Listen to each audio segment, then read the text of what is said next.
Dr. Seuss to your child every single night? I know that I got there, and that's how I met Craig Vroom.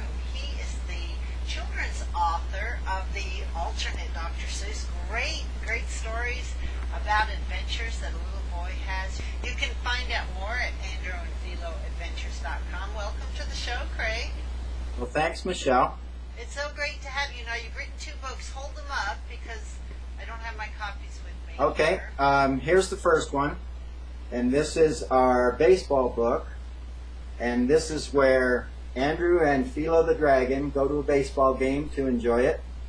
And they get caught up in the game, and when there's an injury on the field, they get asked to come down and strike out the feared Rocco the Great. All right. We'll come back to that. Now show me the book that's just coming out, all about pirates. Yeah, this is the Riddle of Shipwreck Sound. And that's a story about a boy who decides to do a quest for treasure. And he hires Feelo the dragon to be his first mate. And then off they go on the adventure to find the treasure. Our first question is, you are writing in rhyme a la Dr. Seuss style. Tell me how that came about. Okay, well, I really like to write, and I really love poetry. And so I really like the challenge. It's like a puzzle, you know, where you can take a thought or an idea for a story and then convert that into a poem. So it's not only a story, but we've got something that rhymes, we've got meter, we've got alliteration, which is really fun for the kids. And so, you know, when I finish one of those, I really feel good about it, and I love to present that to the kids because we have a lot of fun with it. And there's a message, too, because, of course, Andrew's always going on these adventures. There's a series of books here. Obviously, you've got the first 2 out. And he goes on a series of adventures. So there's always sort of a moral to the end of the story, right? Well, there is a moral. The third one that we're going to do, which we haven't talked about yet, the moral really is taking care of tall trees. It's more of an ecological kind of book. The pirate adventure is really just trying to find the treasure, but one of the things I try and do is avoid any kind of violence in my books.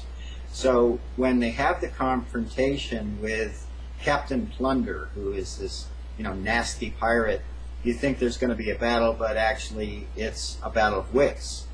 So they have riddles in there where the kids have to, you know, figure out the riddle as they read. So absolutely, and I guess that's what I mean about a moral is there's another way to handle the conflict. And I got to tell you that my daughter, who my listeners and viewers know is almost 7 now, gave it 2 thumbs up. I think it was 12 out of 10. She kept putting up more fingers and 2 thumbs up. She just loved the book, and she loved the riddles. She loved answering the questions in there.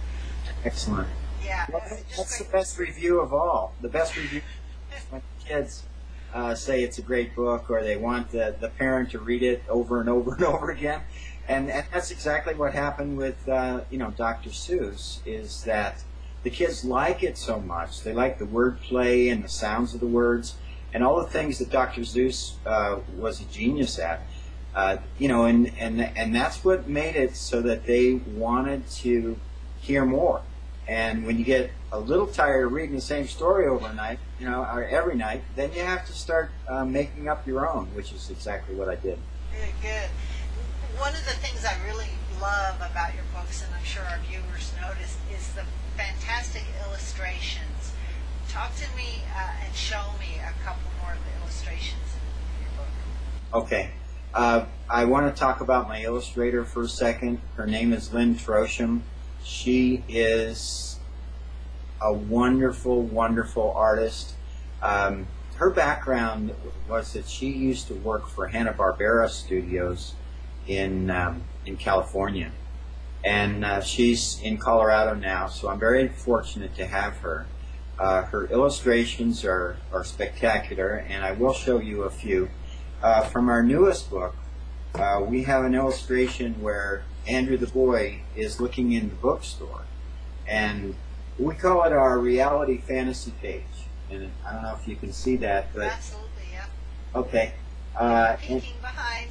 yeah, he's looking at the books, which we like to encourage the kids to like books, and in it is of course a pirate book, and he sees the treasure map in the pirate book, and he starts thinking about treasure. There's an illustration of Feelo in his cave when he receives the very secret phone call from Andrew to ask him to go on the quest for treasure. So, and of course he's ready to go. He's studied how to maps, and he knows all about navigation from working with the Venetians back in 1592, because as you know, dragons are very old. So, you know, it's always fun to work with not only with a great illustrator, but it's fun to have a character like Philo where you can do almost anything with him because he's been around forever. I know that you're available to go out into the elementary schools and actually give presentations to the children. What is it that a school could expect when you go out? Well, of course, it depends on the grade, but if it's an elementary school, I have a great big book that I take along for The Secret of Sign, which is the baseball story. And I have the kids help me turn the pages, and we just have a wonderful time with that. I also get into sometimes a little wordplay with them, and sometimes we'll even build a poem together. So that's kind of a fun thing to do with the elementary kids. As the kids get older, I get into the structure of poetry, you know, how a writer puts it together.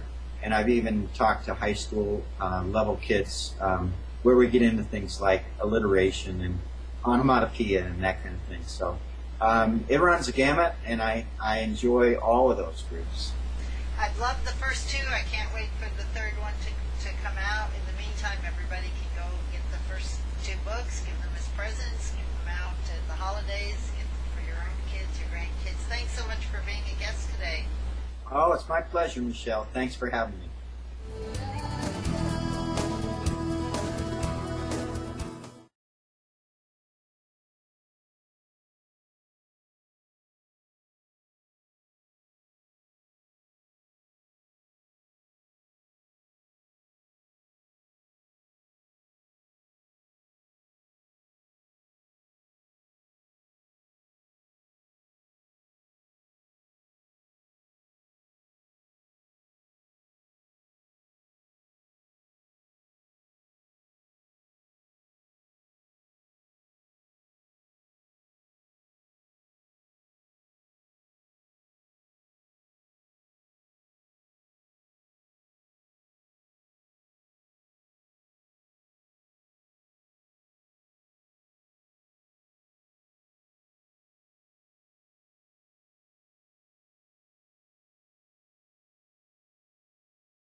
feel it. I could feel just becoming more into myself and into the present and not worrying about doing an interview. I love that. And people have said that before, to breathe. It's, one of the techniques that we're often told to do. But the way that you just brought it right now into the present and we relaxed together was really powerful. Thank you for that. You're very welcome. Thank you. Can I do that on and off throughout the day? Am I going to hyperventilate? No. There's no risk of hyperventilation. And if you feel like at the end of 3 breaths you haven't quite got it yet, you can do 3 more. I mean, usually, here's the challenge. When you aren't monitoring your level of stress, if it's totally out of hand and you're full on angry or yelling or, wherever you've gone at this point, you can still do the 3 R's. It will still help, but it's now at this point, it's like a forest fire and you're throwing buckets of water on it. If you catch the fire when it's just a couple of twigs burning, you don't even have to throw a bucket of water on it. You can step it out with your foot. I mean, so that's really the best way to do it. Now, again, it still helps if you're upset, if you've really gotten upset, but the best way to really handle that is what's called in some circles a break state, where you basically immerse yourself in a different situation temporarily. There's lots of different ways to do it. If you're in a situation where you can listen to a bit of comedy or watch a bit of comedy or something that makes you laugh, whoever really makes you, get amused, laugh really hard, that can help. Of course, if you're at work, that might not be the best thing to do, or you might not be able to do that. If you could just sometimes, go to the bathroom, not just, go take a break, get away from whatever it is that's causing the stress, and then do the 3 R's. Usually that'll have a lot better results. But again, the best way to use this is how I beat road rage. I used to freak out behind the wheel if I had to wait. Yeah, really. Yeah. I used to really get knuckle white at the steering wheel, and this is really all it is. The breathing, and I don't always just do the 3 R's, just learning deep breathing drills. But the real thing, because I'd known that for a while, and here's the fun thing: if you learn these kind of things, if you study that, anything where it's like positive thinking or breathing or controlling your state or anything like that, you'll get into a space where you've lost control of it, and rather than saying, it happens, I'll relax and get back in control, you say, dang it, I should be in control of my state. I know this stuff, and it'll make it worse. It takes it to the next level, so, and I did that for years with breathing exercises. I'd be like, why can't I control it with these breathing exercises? I'd let it get out of hand. I mean, that's like, the fireman with only a bucket of water saying, why can't I put out this forest fire? Well, if you had been on the scene, when it first started, you easily could have put it out, but you're not. You're trying to handle a huge crisis now. So the best way around that is never let it get to huge crisis. Just bring that little bit of mindfulness into where you are, and when you see it start to escalate, boom, handle it right there. And it's a non-issue. Benjamin, I love this one tip that you've shared. The book is full of tips. I mean, meditation tip 46, but then you've also got things, not just tips in here, examples and posture, and you've been there. You know what it's like to be a regular, on the go kind of guy, and you still are. The difference is now you can bring that calm, peace, and focus to your life. Thank you so much for being a guest on the show today. The book is Master Meditation, Master Your Life. You can get it at peacefulprosperity.com. Thanks again. Thank you, Michelle.